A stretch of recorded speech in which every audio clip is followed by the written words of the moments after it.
In the earlier parts of chapter 19, though we didn't read 2 weeks ago, but I just covered it, Sodom and Gomorrah story. Lot and his family, minus his wife, survived the fire and sulfur that rained down on Sodom and Gomorrah. Immediately following that, we encounter a somewhat unsettling story about progeny born through incest. It involves excessive drinking, by the way. Does it ring a bell to you? Yes. It reminds us of the story of Noah in the post-flood narrative. So after the judgment through the flood, there is an incident that Noah gets drunk and then, something happens there too. Noah, who survived the great flood, got drunk, and his son Ham exposed his father's shame to his brother, right? Similarly, in today's passage, Lot follows a route resembling that of Ham's descendants, Canaan. So today's passage begins with Lot leaving Zoar, the land that he chose to dwell in back in chapter 13. Remember, Abraham gave an option to Lot. You choose the land first, I will go to and remain wherever you don't choose. And going up to live in the cave, he ended up being in a cave on the hill. Verse 30 of chapter 19 verse 30 makes it clear. I will read it. Now Lot went up out of Zoar and lived in the hills with his 2 daughters, for he was afraid to live in Zoar. So he lived in a cave with his 2 daughters. He was afraid. He was afraid to live in Zoar. Probably was post-traumatic events that he had to experience in Sodom, and now he's afraid. Understandably, right? And he just escaped fire and sulfur from the sky. But however, reading the overarching narrative of story of Lot, right, from chapter 12 and onward, I want us to look at how the Bible depicts Lot's life as a whole. He continually makes choices and decisions based on fear. If there is a defining difference between Abraham and Lot, it is their attitude towards their life. Abraham, even though he's not a perfect person, he essentially trusts God, and his life revolves around his encounters with God, right? Whereas now we have Lot consistently makes decisions based on fear instead of trust. Both Lot and Abraham in today's passage, they're old. Lot is old in chapter 19. Abraham is old is chapter 21.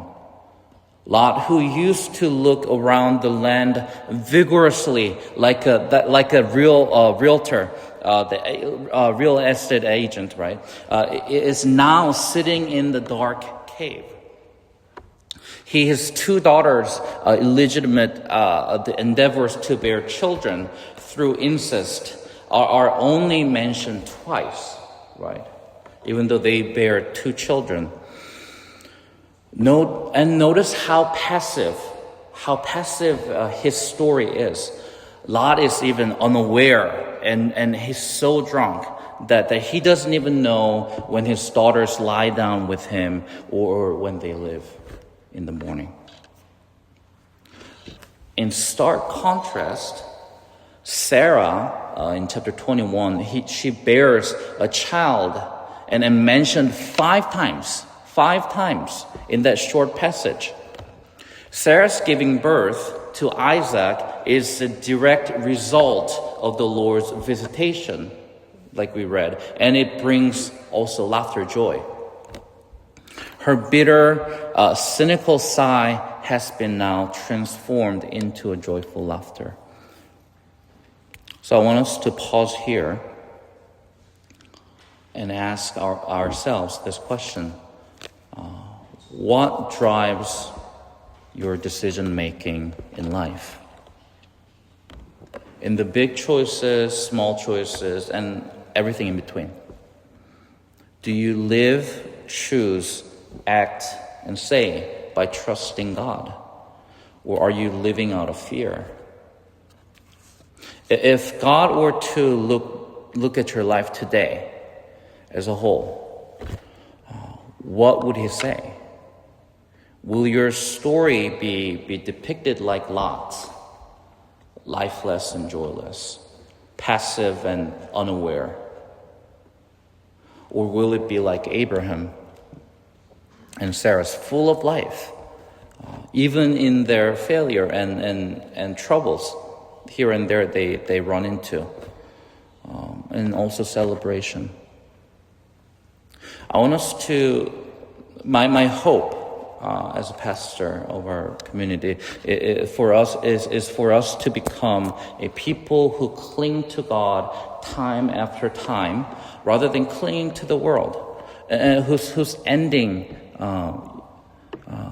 do you desire, do you want? Is it Lot or Abraham?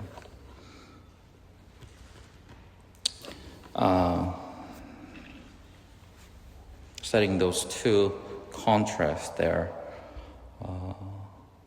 There is an intrusive story in chapter 20, sandwiching right between the stories of Lot and Abram's progeny.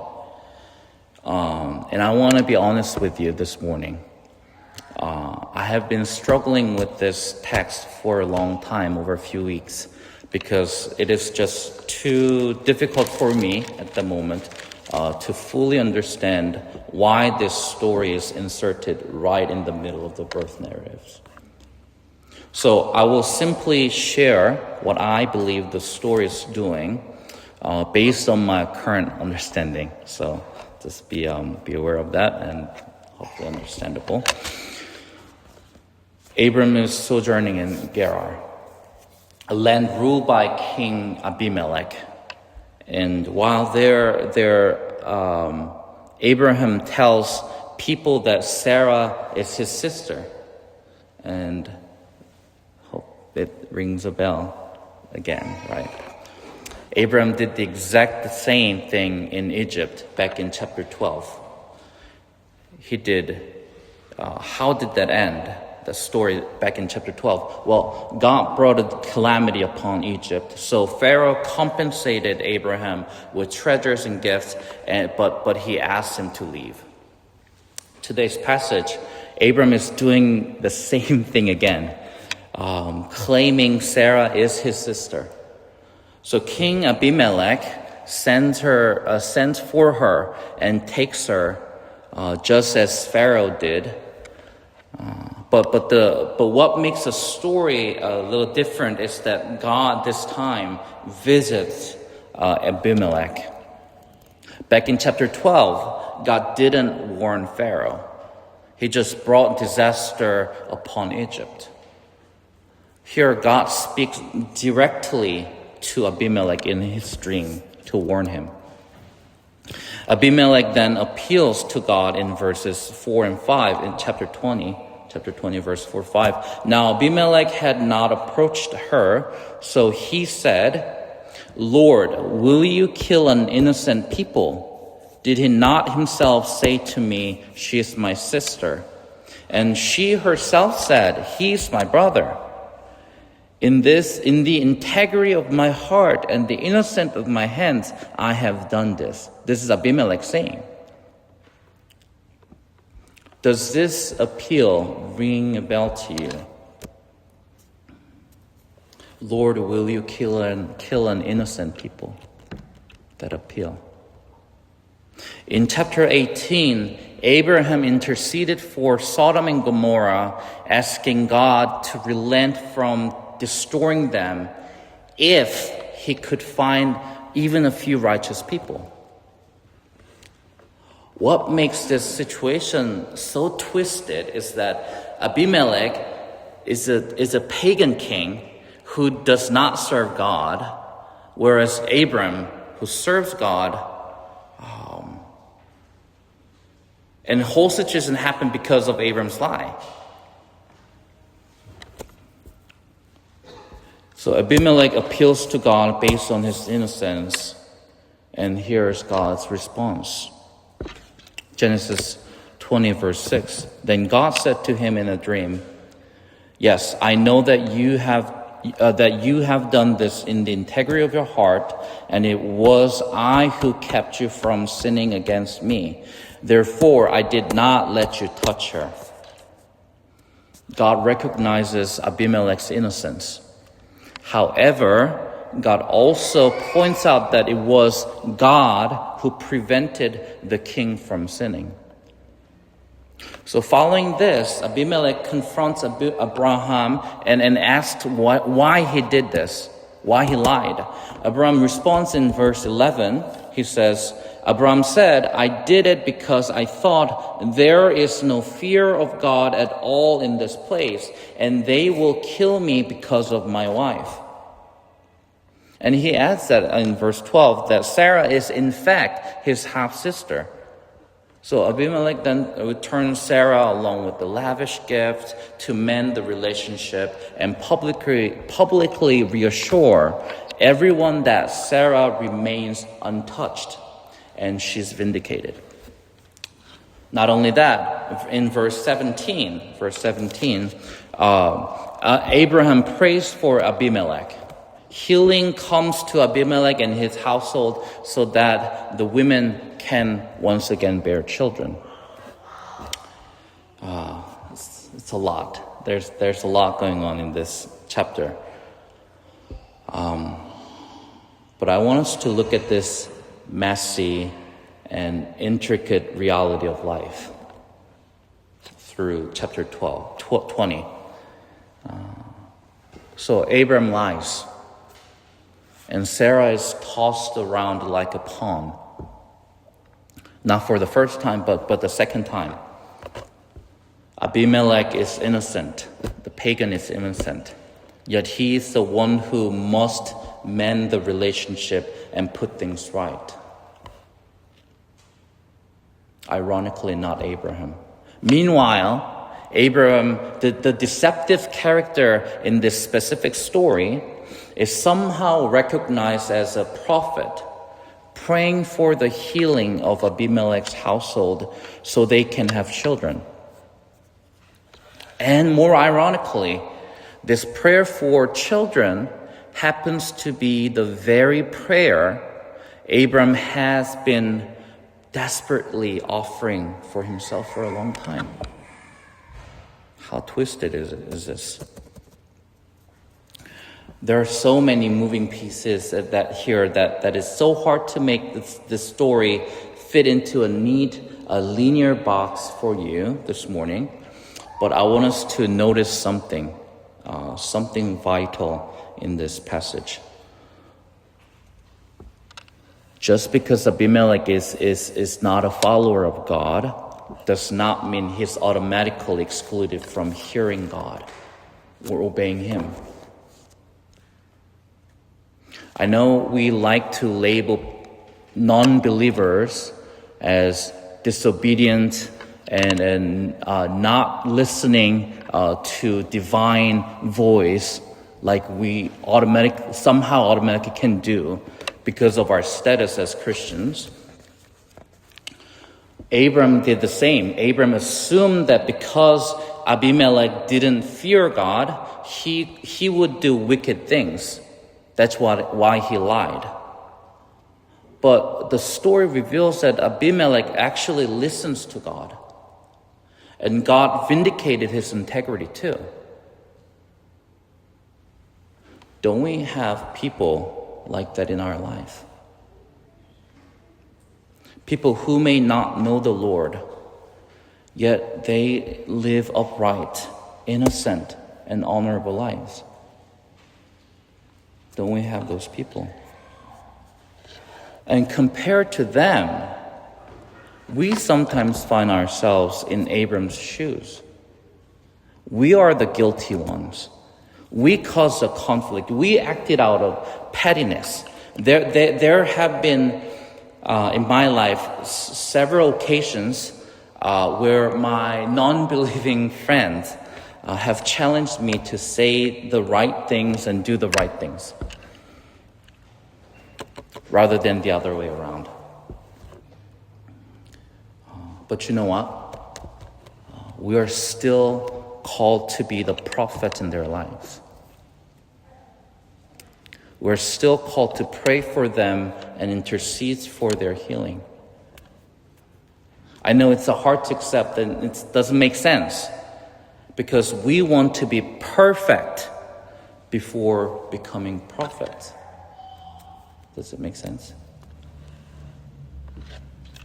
But within that prayer, my friends, God meets us in our inmost being too.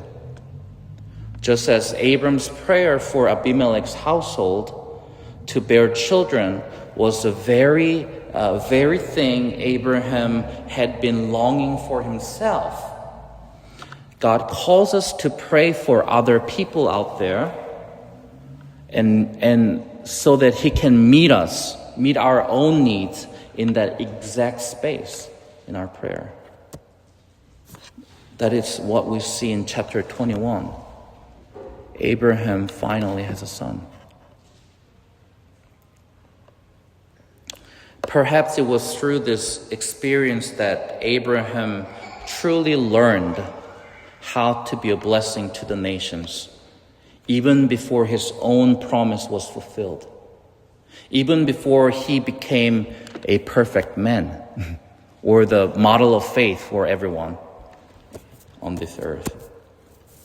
So friends, we do not have an excuse. We do not have an excuse to withhold prayer for the people in our lives just because God hasn't fulfilled his promise to us yet.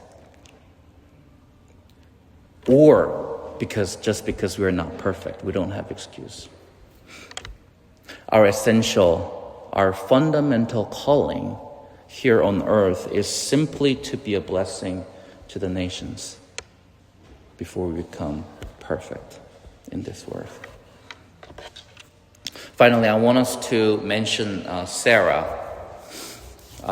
This is not the first time, like I said, Sarah has found herself in a completely helpless situation. She's trapped.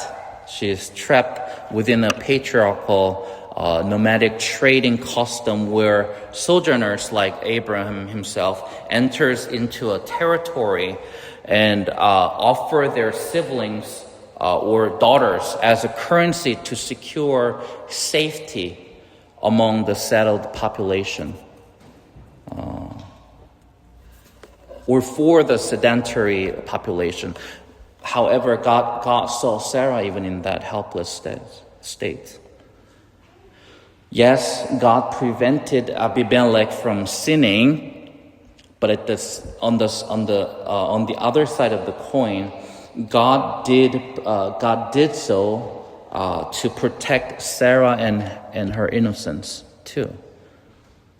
Whether Sarah fully understood the divine chess match, I guess, happening behind the scenes or not, God was being fiercely faithful to her.